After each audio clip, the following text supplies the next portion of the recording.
విహారీ సహస్ర తల మీద జీలకర్ర బెల్లం పెట్టే టైంకి కనక మహాలక్ష్మి కళ్ళు తిరిగి పడిపోతుంది.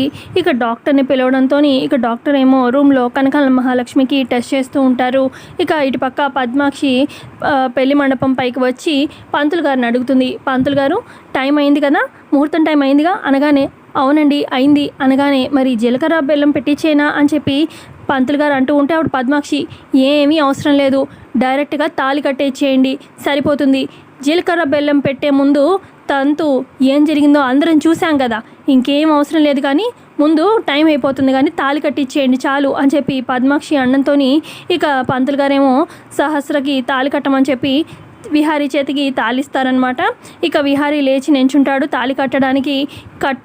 కట్టు నాన్న అని చెప్పి పక్క నుంచి యమున చెప్తూ ఉంటుందన్నమాట విహారీకి. ఇక విహారీ ఏమో కట్టకుండా అలాగే చూస్తూ ఉంటుంది. కట్టు నాన్న, ఏంటి ఆలోచిస్తున్నావు, కట్టు అని చెప్పి యమున ఇటు పద్మాక్షి అందరూ అన్నంతో ఇక కట్టబోతూ కట్టకుండా అలా తాళిని వదిలేస్తాడు. ఆ తాళి కాస్త సహస్ర చేతిలోకి వచ్చి పడిపోతుంది.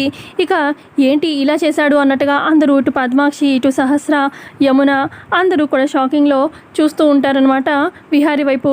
మరి విహారీ కనక మహాలక్ష్మి నా భార్య, నేను పెళ్లి చేసుకోలేను సహస్రని, ఇక కనక మహాలక్ష్మినే తన మనసులో ఉంది, నేను తను ప్రేమిస్తున్నాను తన భార్య అని చెప్పి ఇకనైనా చెప్తాడా లేదా ఓపెన్గా, లేదంటే ఇంకేమైనా ట్విస్ట్ ఉండిపోతుందా ఏంటనేది కమింగ్ ఎపిసోడ్లో తెలుసుకుందాము. వీడియో కనుక నచ్చితే ఖచ్చితంగా లైక్ చేయండి. Thanks for watching.